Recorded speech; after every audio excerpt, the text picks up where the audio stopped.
Good afternoon, my name is Felipe. Welcome to my channel, Tourism in Brazil. I'd like to invite you to subscribe in the channel, follow me in Twitter, Instagram, Facebook. Don't forget to start the notifications, leave a like, support the channel donations, share this video with your friends. Thank you very much. Be pleased to leave a like, add a commentary, make your question. If you're going to buy at internet, buy at the link below, Amazon.com and Shopee. Thank you very much.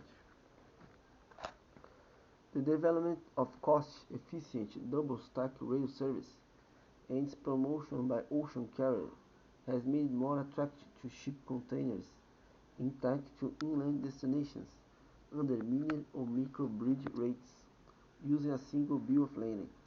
The growth is both double-stack rail system and U.S. export has encouraged ocean carriers to allow more containers to move inland rather than offering allowance to transload the containers on the west coast.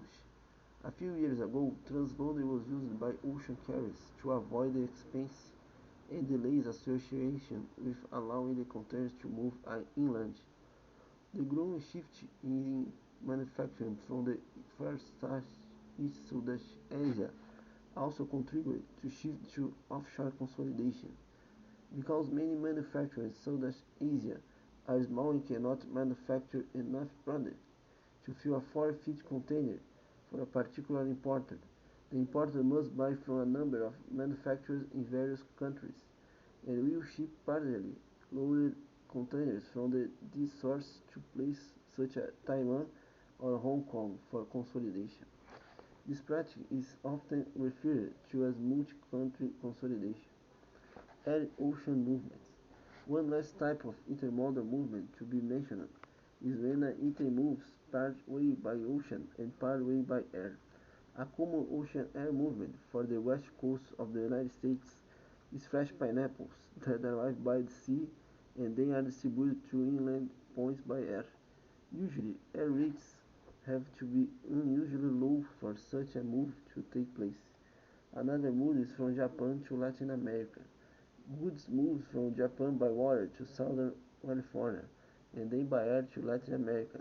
In this case, the reason is that ocean service between Japan and Latin America is inadequate, and air service between Japan and Latin America is too expensive.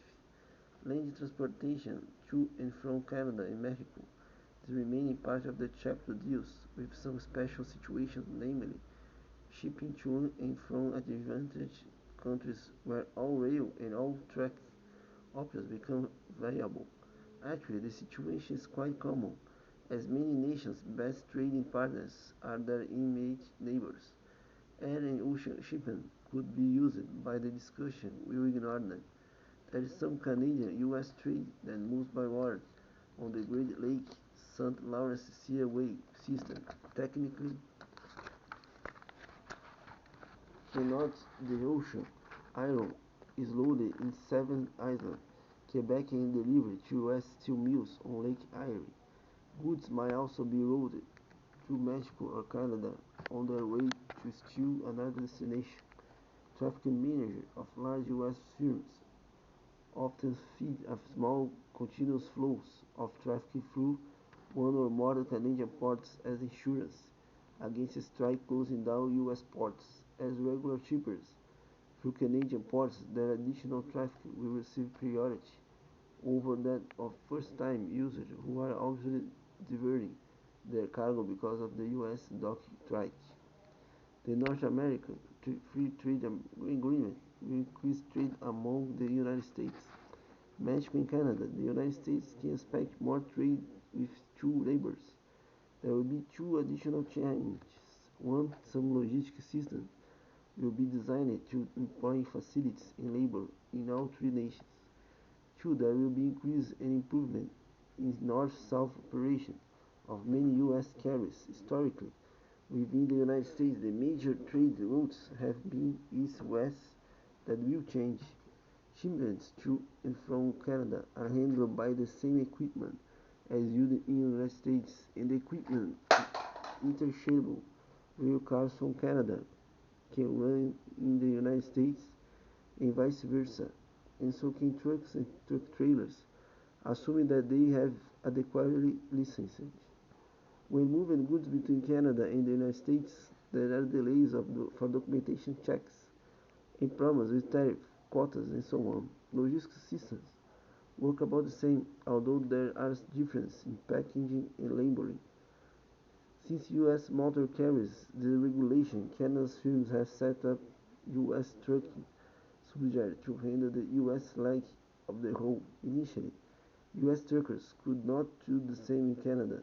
The U.S. Motor Carrier Act of 1982 required Canada to lift their restrictions to U.S. motor carriers to reflect U.S. trucking deregulation. Canada generally accepts this. However, Canada motor carriers claim a massive shift has taken place in transborder trade.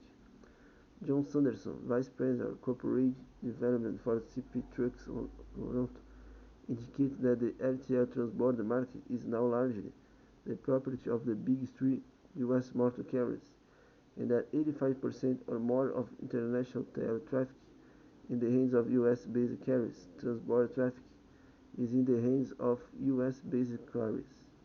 Transborder traffic is significant. It constitutes more than 30% of the total revenue for the Canadian trucking industry. In general terms, there are very few differences in logistical practice, or equipment, or language when shipping for to from Canada. Prior to Europe in 1992, the Canadian-US border was probably the easiest border in the world to cross or to conduct trade across. Many trucks crossing are pre-registered for customs. Those that are not are probably delayed about an hour, depending mainly on the time of day and backup of waiting trucks. Often delays are caused by the truckers' documentation not being in order. In 1990, when a Canadian government workers slowed down closed border crossing for about a day, a number of automakers had to close down their assembly plants because of the lack of parts. In 1992, the 10 major ports of entire into Canada for